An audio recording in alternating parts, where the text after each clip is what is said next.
Warning, the Savage Nation contains adult language, adult content, psychological nudity. Listener discretion is advised. And now, the world's most exciting podcast, The Savage Nation, home of borders, language, culture. And here he is, New York Times best-selling author and National Radio Hall of Fame inductee, Michael Savage. Welcome to the free version of the Michael Savage podcast, and I'm going to keep it free for all of you. But there are many of you who would love to be able to listen to my show without any ads. I love ads, but many of you want to listen to the podcast free of ads. So we created something for you, a solution. We call it the Savage Premium. For less than the price of one flat, tasteless beer at your local bar, you can receive access to all of my podcasts going back years, ad-free for just $3.99. That's it, $3.99 a month. You'll get not only my ad-free podcast, but you will also occasionally receive access to material that is exclusive for members only, and I'm going to give you the list in a minute of what you've missed. You're going to get an occasional monologue from me, maybe a reading from one of my novels, sneak peeks of interviews before anyone else hears them, archive pieces dating back to 1994. Many things that come up, you're going to get exclusive access to Michael Savage material. Details can be seen on my website, michaelsavage.com, and if you want to join, all you got to do is go to glow.fm and search Savage Premium. That's glow.fm and search Savage Premium. Now, you will always have access to my free weekly podcast. I want to be clear about that. That's my promise to you. But if you want less ads and more Savage, join the Savage Premium Club today and never miss a spoken word of mine. It's glow.fm/Savage Premium. You can find it on michaelsavage.com. And here's some of the stuff that you have missed so far. Michael Savage reading from his best-selling novel, Countdown to Mecca. My words, my voice. Savage reads from one of his lost journals, Fiji, 1968. Savage's first drive time show, Hour 1. My interview with the Jewish gangster, very popular.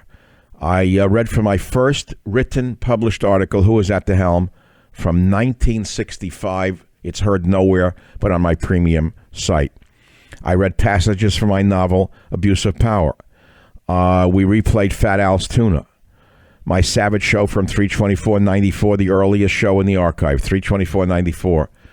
My interview with Donald Trump from 1/10/2011. 1/10/2011, while Mark Levin was mocking him and Sean Hannity was mocking him and the others were mocking him, I was interviewing Trump. Much more. And remember, subscribers also get ad-free podcasts every week. The cost is less than a beer at a bar, and you get a better buzz with the Savage Premium. So go to glow.fm/Savage Premium for full access to ad-free podcasts and exclusive sound you'll not hear anywhere else. Thank you very much. Welcome to the Michael Savage podcast. So today I'm musing about what I would do if I were president. I would be remiss if I didn't talk about Trump and DeSantis. I guess I have to do that. Let's be very clear. Trump brought America back.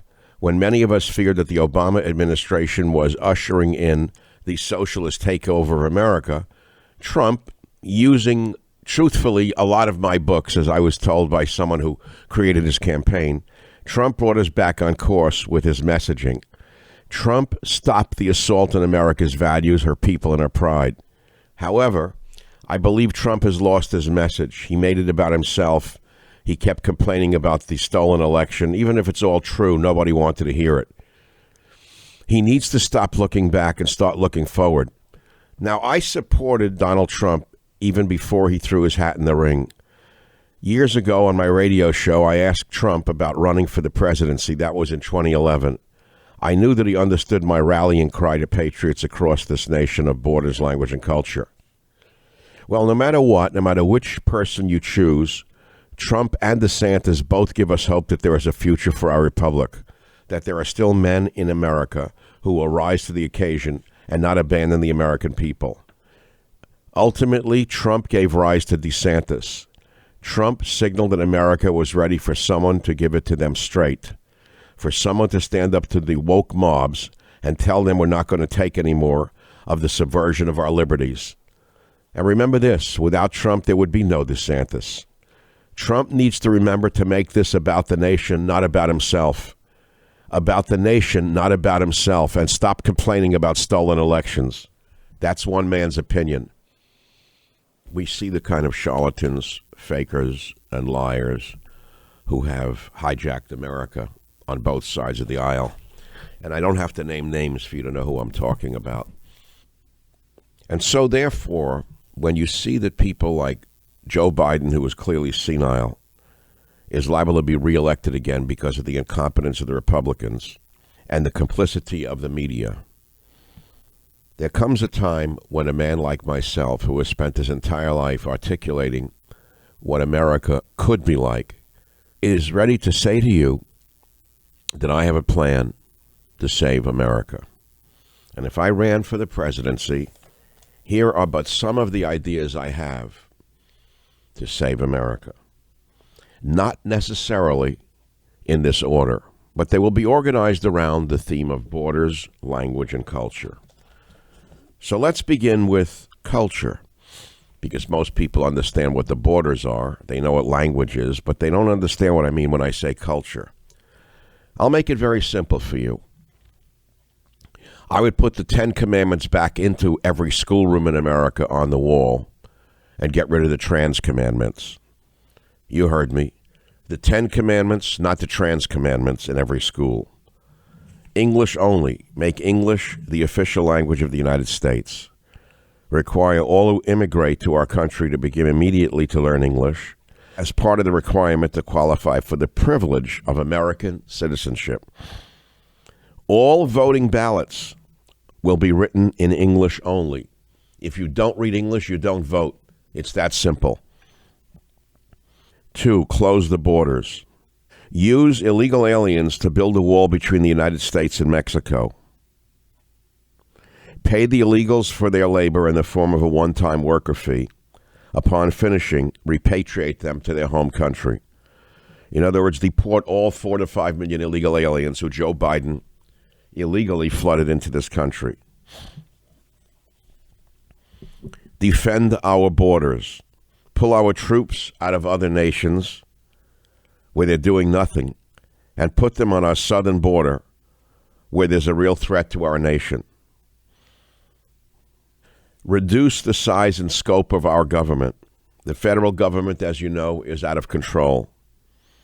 With the exception of the military and defense, reduce all departments in size by 4% each year, for a total reduction in size by 16% over 4 years. Require government employees to speak English and to have achieved at least a high school diploma or fire them.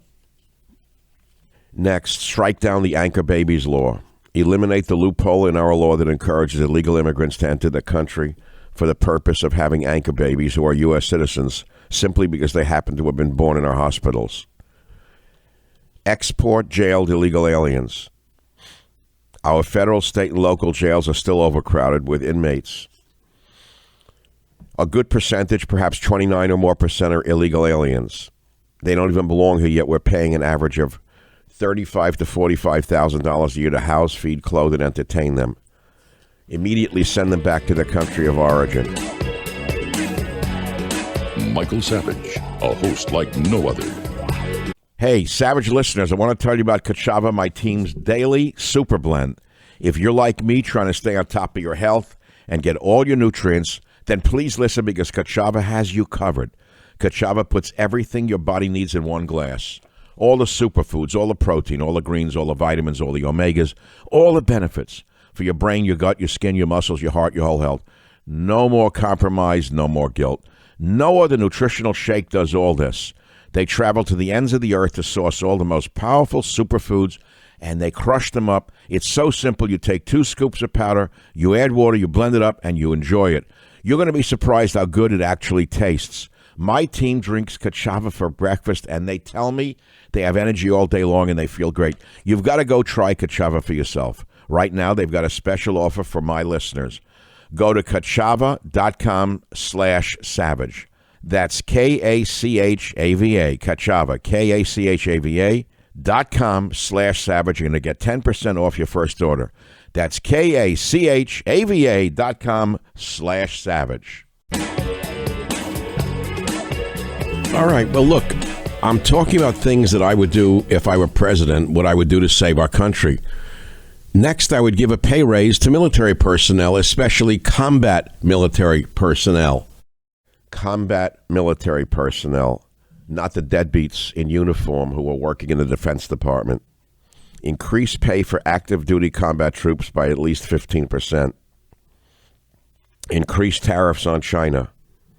We must draw a line in the sand with regard to China in order to loosen their stranglehold on our economy by imposing a 25% tariff on all goods produced in China. That tariff should be raised by 5% each year that China refuses to revalue its currency. Institute a flat tax. This simplifies the complex tax code and the unfair practice of tax discrimination, since about 50% of U.S. households pay no federal income tax. You heard me. All Americans above the poverty level should pay the same percentage of income tax, a straight 15% across the board for individual earners, no exceptions. Reduce the estate tax back to zero.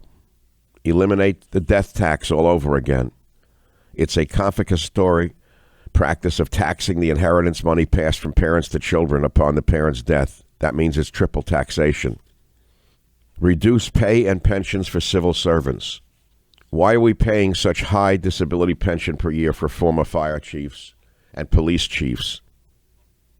Why do almost 2,000 House of Representatives staffers take down six-figure incomes? We must reduce pay and pensions for civil servants. We must defend the Defense of Marriage Act. Traditional marriage is between a man and a woman, a biological man and a biological woman, period. This basic building block of society must continue to be defined as a legal union between one man and one woman. End affirmative action. This far-left policy of giving special advantage to certain groups has no place in America. When people of all colors and ethnicities compete equally and to the best of their abilities, the best and most qualified will rise to the top.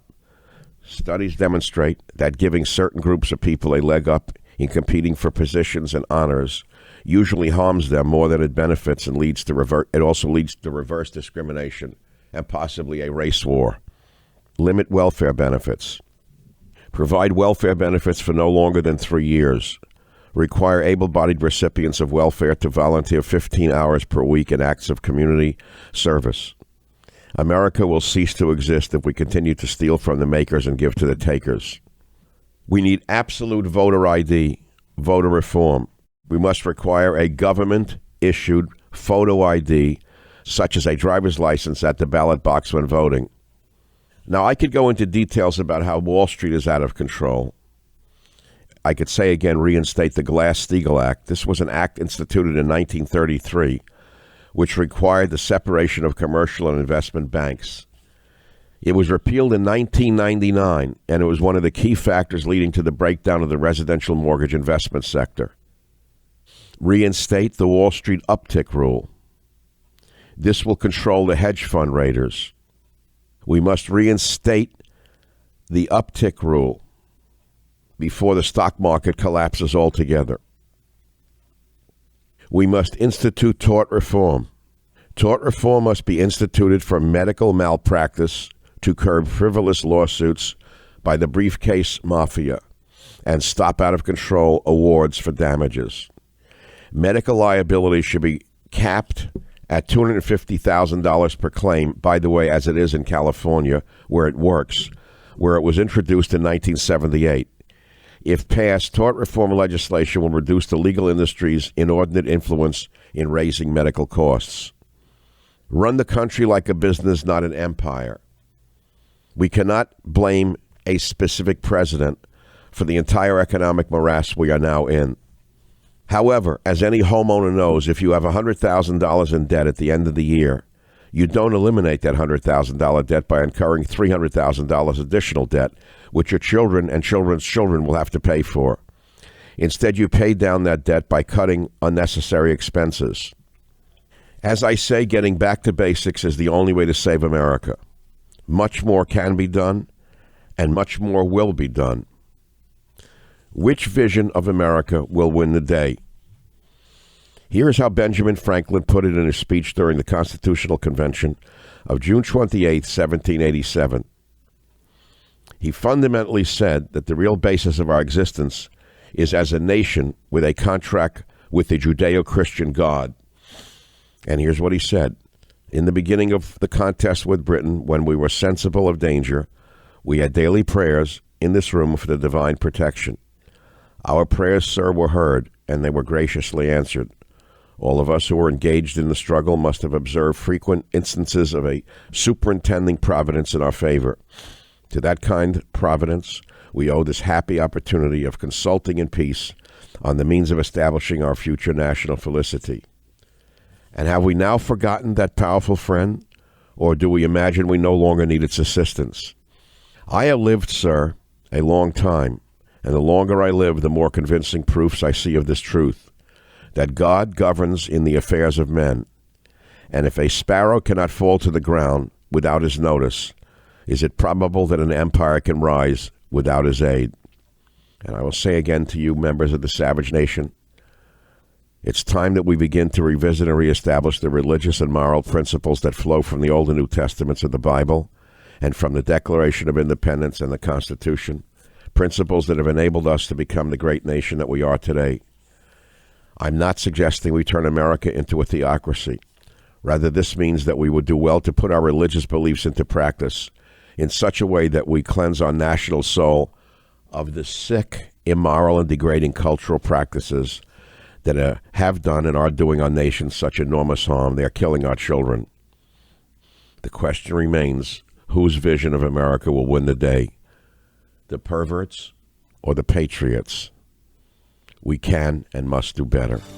I'm Michael Savage. The Savage Nation. It's Savage on demand. Hey, will the lack of a red wave during the midterms lead to a more emboldened Biden? More wasteful government spending? Higher taxes? How will you protect your hard-earned savings from the reinvigorated left? The answer? Gold. Gold is the world's oldest, most proven form of currency. It's there for you when inflation soars, when other assets go sideways. And that's why Birch Gold is so thrilled to introduce a new product that reimagines gold as currency, the Goldback.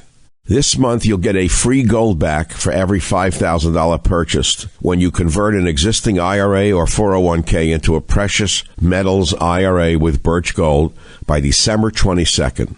Birch Gold will help you own gold and silver in a tax-sheltered account. Text SAVAGE to 989898 to claim your free info kit on gold. Then talk to one of their precious metals specialists. Plus, with every purchase you make before December 22nd, you'll get a free Goldback. This is a great stocking stuffer, just in time for Christmas. Once again, text SAVAGE to 989898. Protect your savings with gold today and get a free Goldback. Once again, text SAVAGE to 989898. Protect your savings with gold today. All right, welcome back to the Michael Savage Podcast. Now, I should be a socialist by any definition, because why? I'm the son of an immigrant. I come from a poor family. And by rights, the poor desire to take, not earn, what the rich have. But you see, I'm not a socialist because I'm also a thinking human being.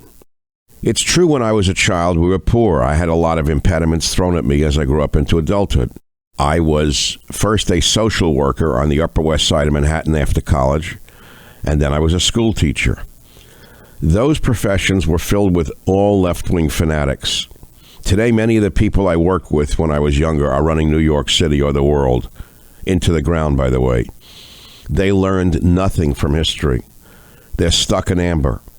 They fell into resin in 1969 and never came out of it. Their thinking became fossilized. But why am I not a socialist? As the son of an immigrant who grew up in a cauldron of an immigrant community in New York that was largely left-wing, you would think that I would have been a Bernie Sanders supporter. Well, as I mentioned, I was a school teacher. I was a social worker. I worked in a factory. Those are jobs typically held by far-left individuals. So why am I not a socialist?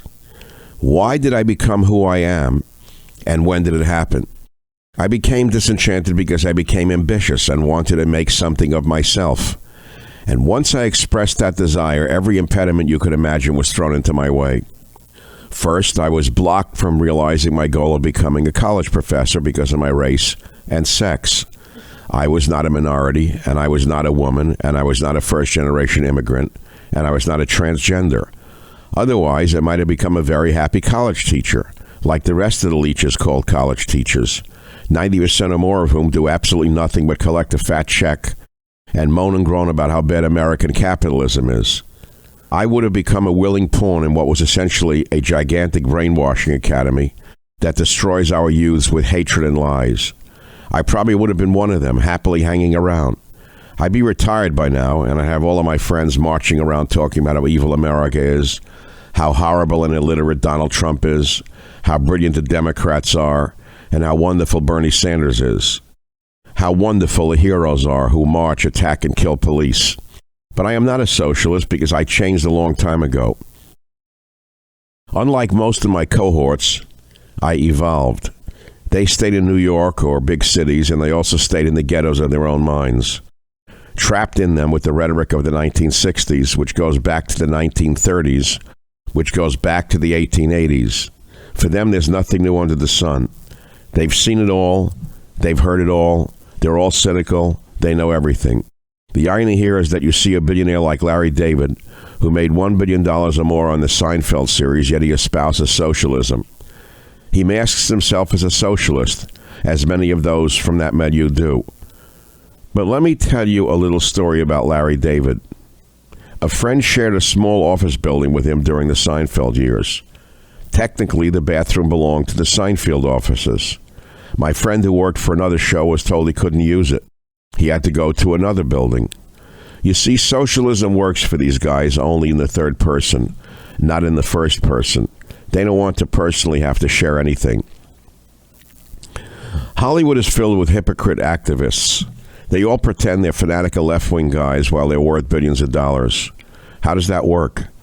How does it work that they want more taxes and more restrictions? Because they're liars through and through. As I pointed out in the little bathroom story, they're safe in their little enclaves. They are polishing their image to sell more shows, to win more Emmys, to outshine their rivals. It's all posturing. In fact, Larry David was just used as a spokesmouth for the crypto crook. You forgot about that already? The good old Larry David, the communist from Brooklyn, was a front man for the crypto crook. But I evolved. I transcended that when I decided I wanted to be a success. I saw the impediments that were being put into my way by the social engineers on the left. And that's when the light started to dawn for me. That's when I realized how deadly socialism is. The ACLU, the American Civil Liberties Union, so-called, is the worst organization in the history of the United States. It is filled with subversives, and it has done more harm to this country than all the drug cartels put together. It should be investigated by the next Republican Congress, brought before a grand jury and tried for the crimes it has committed and is committing. I'll never forget the statement from the ACLU when I was a new PhD and I applied to be a college professor. The ACLU said, quote, "Some people have to put their careers on hold so others may advance.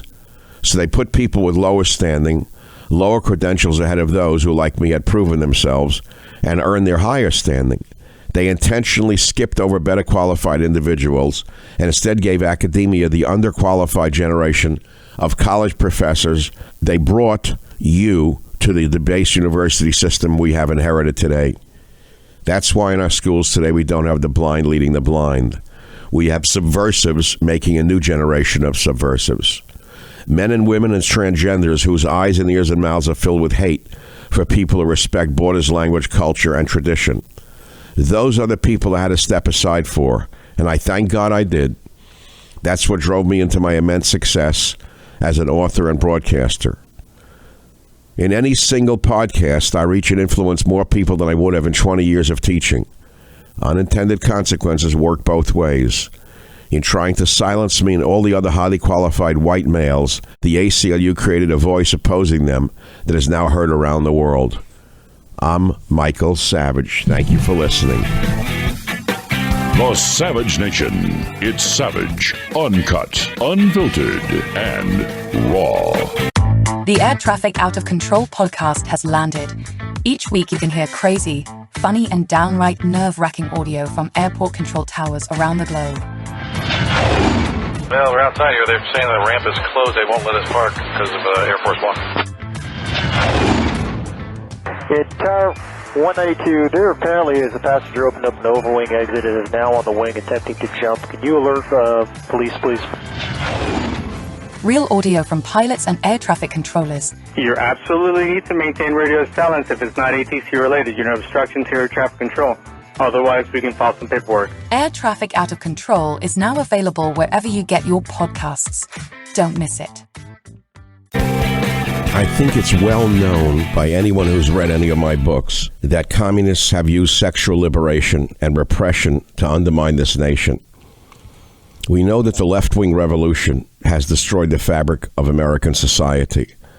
We don't have to look any further than what they are doing to our children, how they are perverting our children, how our culture and society has degenerated into a less civil, less moral, less ethical direction. And if we look at our evolution, we can see how far we have fallen. Obviously, morality is in the eye of the beholder, but there are some universal truths. We all know that children are fragile and need our protection. And that is why UNICEF, Save the Children, Child Fund, and Gays Against Groomers champion the principle that every child has the right to live free from being exploited and abused. How have drag queens become the model for a new society? How have such marginal characters who used to be in burlesques in the backside of town now being pushed into our schools? How have public libraries become venues for destroying our children, all under the pretext of teaching love and acceptance, which is a complete lie? Listen to this garbage. According to the Drag Queen Story Hour website, DSH captures the imagination and play of the gender fluidity of childhood and gives kids glamorous, positive, and unabashedly queer role models. In spaces like this, kids are able to see people who defy rigid gender restrictions and imagine a world where everyone can be their authentic selves, unquote. This is the sickest thing I've ever read. Children have imaginations. They don't need perverts to prod their imaginations. What these perverts have done is co-opt our educational system to their deviancy by exposing children to pornographic material. What world would permit parents to expose their children to overt sexual X-rated performances? Anyone who stands up is called a bigot because of the psychopathic attempt to turn boys into girls and girls into boys. Did you know, according to the Centers for Disease Control and Prevention, about 1 million people out of 330 million in the U.S. identify as transgender? According to a recent University of California, Los Angeles survey, there are 1.4 million transgender adults, and the great majority, 1.2 million, are transgender women. How has this happened? How has this even happened? The Urban Dictionary defines a cisgendered male, meaning a biologically assigned male at birth, as useless. Heterosexual, cisgender Caucasian males are considered racist, sexist, homophobic, transphobic scum by the vermin who are running this country. One of the goals of the medical student group called White Coats for Black Lives is to, quote, dismantle dominant, exploitative systems in the United States, which are largely reliant on anti-black racism, colonialism, cis-hetero patriarchy, white supremacy, and capitalism, unquote. Do you understand what's going on in this country? How have we come this far? How have we fallen this far? It began with the communist revolution. The communists have destroyed the fabric of American society. When the new communist revolution started, people who were sexually promiscuous felt it was necessary to do it in the road, as the Beatles sang. They still do, and the pornography has spread to mainstream entertainment, to family relations, and even to, quote, scientific research. In the space of just a few years, we went from a traditional Disney fairy tale called Frozen to sequels in which the stars support the heroine and the heroes having same-sex love interests, in addition to transgendered love interests. How many of these young people will be on psychiatrist couches in a number of years to come. Where did this begin? A lot of this came from the sexual liberation movement of the 1960s. You don't have to be a genius to figure out how that grew from the rigidity of the church, the rigidity of Christians, the rigidity of marriage, institutions, and traditions that kept people from enjoying themselves. Conservatives were seen as the cops guarding the borders between hedonism and repression. The same is true today. Anyone who is seen as a conservative now by Hollywood and the media is considered someone who will repress your sexual freedom. Let's try to put all this into a sexual context, because this all began with the sexual revolution. We were warned that the way the communists would break down the walls of our society would be through the sexual revolution. Marxist social equality meant an end to gender domination, which meant that women could do everything that men did. Now move forward 70 years and look where the sexual revolution has led. Is it not time to think about this so-called revolution more carefully? Not all things should revolve around your hedonistic impulses. Sometimes controlling yourself is more important than expressing yourself in certain areas. By controlling yourself, you might just affect yourself and society for the better. Is it possible that unlimited freedom is suicide, just as unlimited repression is suicide? Like the Soviet system, wasn't that unlimited repression? We're all against unlimited repression, as in the ex-Soviet Union. Well, the opposite of that is America today, with unlimited sexual freedom. Both of them are equally damaging to the social order, and we need to strike a balance. No one is saying let's go back to the 1950s or something like that, but let's understand that there are facts related to behavior in a society that are universal. Let's go back to the research that's being put out as science today. Ask yourself why, in interviews with roughly 10,000 people between the ages of 18 and 44, the numbers show a great increase in women's sexual experiences with other women. Is that the mark of a healthier society, do you think? Is that the direction of a society that is going to thrive? I don't think so. Dare I say that I pretty much know that it's not? Dare I say that the plunging birth rate would indicate that I am correct? Some of that is the result of the Marxist doctrine of gender equality, that everyone should have a career, that no one should stay home and raise kids. But there's something else at work. The CDC tells us that women today are almost 3 times as likely to report same-sex intimacy as men. That's interesting. Why is that happening in our society today?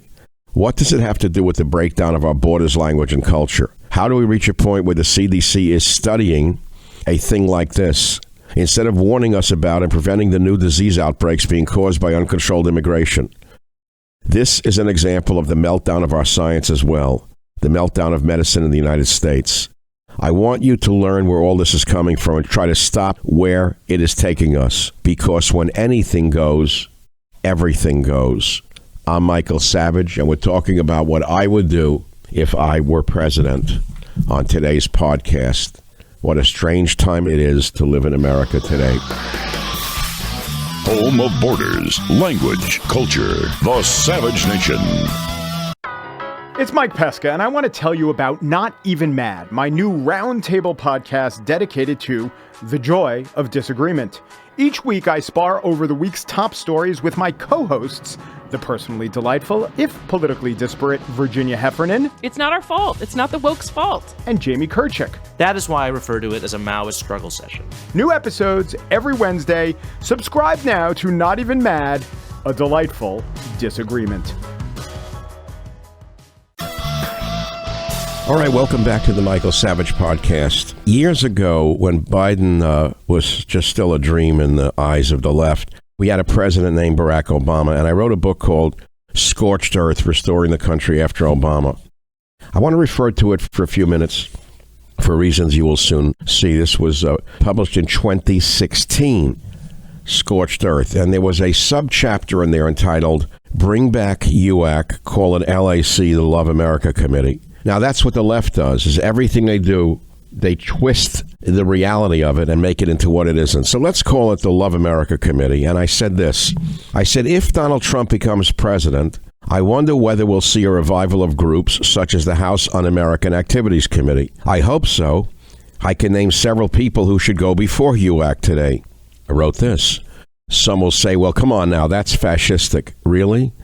You mean what Obama and its anarchistic supporters were doing to America was not fascistic? And you mean now what Biden is doing to America is not fascistic? You mean the controlling of our speech through boycotts and through false righteous indignation and control of the media is not a form of fascism? I wrote that then, and I write it today again on this podcast, because I believe this country needs a thorough house cleaning. Now, we allegedly have a majority in the House of Representatives. And we know that the new House of Representatives, under the left-wing McConnellites and others, even though he's allegedly in the Senate, will not consider a House of Un-American Activities Committee hearing under any condition. We have people who stay in the government no matter who is in power. It doesn't matter if it is a Republican president or a Democrat president. These people are permanently fixed in places, such as the State Department, and they do not fight for America, they fight against America. Take a look at Janet Yellen. Why is she still in power? How did Fauci stay in power for over 45 years? Now let's go back to my statement about HUAC. We hear that HUAC hearings during the McCarthy era ruined many lives. Have you ever read the Venona papers? These were Soviet-era secret correspondences that came out a little over 2 decades ago, which confirmed that almost everything that Joseph McCarthy had been saying about the news media and Hollywood was true. That there were communists who were openly subverting America in this country in the 1950s. Can anyone tell me the name of someone whose life was actually ruined by HUAC? Who was not really working to subvert America? Who was not really a communist or fellow traveler? I'd like to know who that life was and whose life was ruined. I believe it's a myth that lives of totally innocent people were ruined. I know there were movies made, and still are being made, about the plight of the poor liberals who were found out by HUAC. I remember a movie called The Front with Zero Mostel, in which he played an innocent actor who jumped out of a window because the House of Un-American Activities Committee went after him. Hollywood has made many, many movies about the blacklist. We hear about the blacklist. But how many innocent people's lives were actually ruined by the blacklist? The operative word here is innocent. Does anyone have their names? I'm sure you can come up with them. But how many lives are being ruined now by the blacklists of the left in this country? How many people in the media have had their lives ruined by the blacklists being kept by the left? Remember this. The House of Un-American Activities Committee was an investigative committee formed by the U.S. House of Representatives. It was originally created, most people don't know this, in 1938 to uncover citizens with Nazi ties inside the United States, as well as possible Communist Party infiltrators. Now, if I were to revitalize and to suggest that we have a new HUAC, I would investigate people with ties to Communist China and other countries that do not have our best interests in mind. Who would object to that? I believe there are many traitors among us right now, such as the nuclear secret thieves Julius and Ethel Rosenberg, people who would gladly see a dirty bomb go off in this country, and I stand by those words. We do not have the time to pussyfoot around. The time bomb is ticking. Michael Savage, a host like no other. I want to remind you of something. Julius and Ethel Rosenberg were American citizens who were tried for, convicted of, and executed for conspiracy to commit espionage. Were they innocent? No. They were instrumental in passing information about the atomic bomb to the Soviet Union of Joseph Stalin, which speeded the development of Soviet nuclear weapons. The Rosenbergs were disastrous, longtime communists and spies. Those American citizens, by the way, were tried as a result of investigations, and they were convicted of conspiracy to commit espionage in 1951 and put to death in the electric chair in 1953. There were many people who said they were not innocent. Many stories came out afterwards by relatives and others proving beyond a reasonable doubt that the Rosenbergs were in fact Soviet spies and that they were surrounded by spies. Take Ethel's brother, David Greenglass, who supplied documents to Julius from Los Alamos and who spent 10 years behind bars. He was absolutely guilty.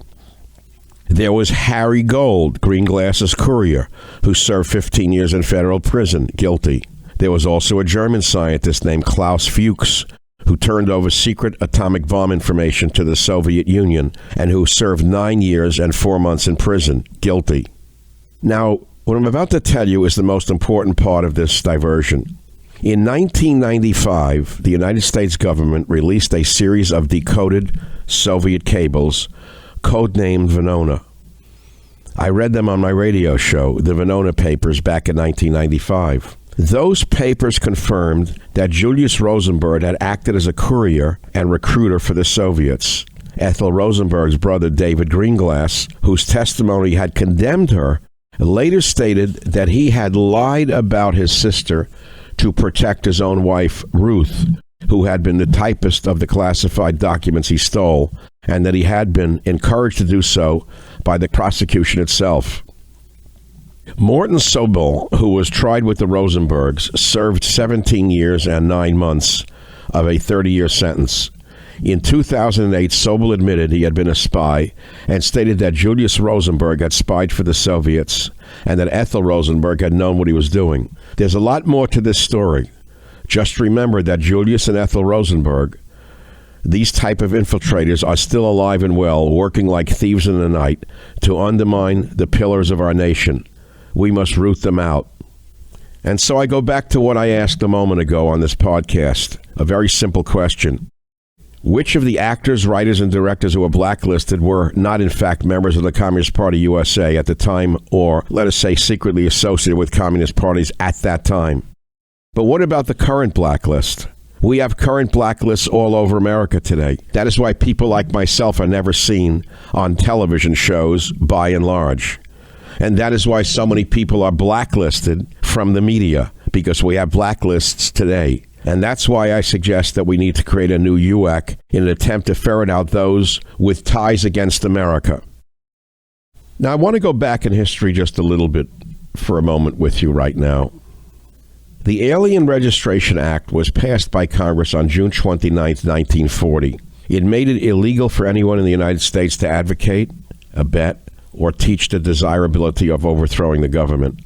The law also required all alien residents of the United States over 14 years of age to file a comprehensive statement of their personal and occupational status and a record of their political beliefs. According to the Spartacus League, the main objective of the Alien Registration Act was to undermine the Communist Party USA and other left-wing political groups in the United States. Good for them. Now, as I said to you before, the House of Un-American Activities Committee was originally set up by Congress in 1938 to investigate people suspected of aiding and abetting the Nazis, as well as uncovering communist infiltration. But the radicals in the Spartacus League, in other words, the Bernie Sanders types, didn't like it very much. And then let's look at the motion picture industry.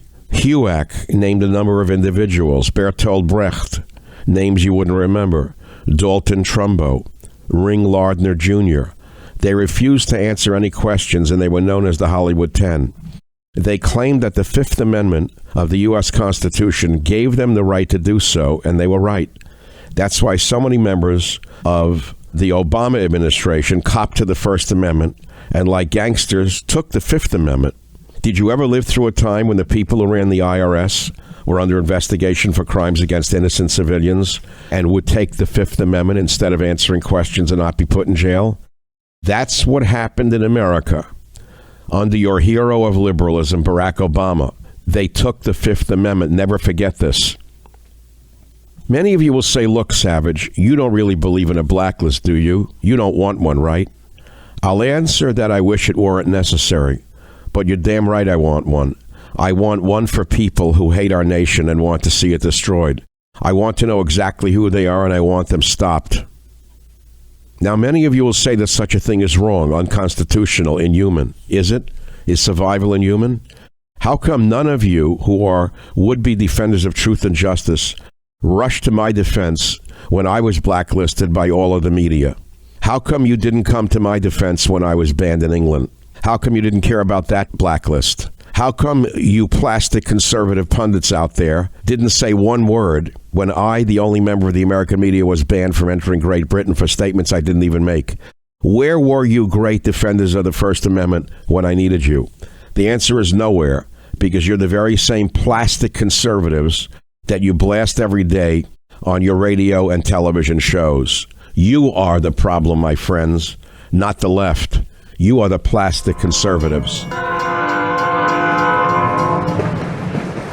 Well, thank you very much for listening to today's podcast. I hope you've enjoyed it and learned something from it. We have about 400 other episodes available for you to listen to absolutely free. You can go back into our vast library of podcasts and listen to any one of them at any time. And remember this, if you want to listen to my podcast ad-free, sign up for the Savage Premium membership and get access to ad-free podcasts as well as some premium content from our Savage archives. How do you sign up for those ad-free podcasts? Please visit michaelsavage.com for a link. Again, thank you for your listenership. This is Michael Savage.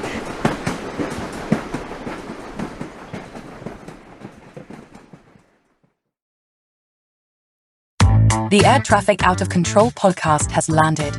Each week you can hear crazy, funny and downright nerve-wracking audio from airport control towers around the globe. Well, we're outside here. They're saying the ramp is closed. They won't let us park because of Air Force One. In Tower 192, there apparently is a passenger opened up an overwing exit and is now on the wing attempting to jump. Can you alert police, please? Real audio from pilots and air traffic controllers. You absolutely need to maintain radio silence if it's not ATC related. You're in obstruction to air traffic control. Otherwise, we can file some paperwork. Air Traffic Out of Control is now available wherever you get your podcasts. Don't miss it.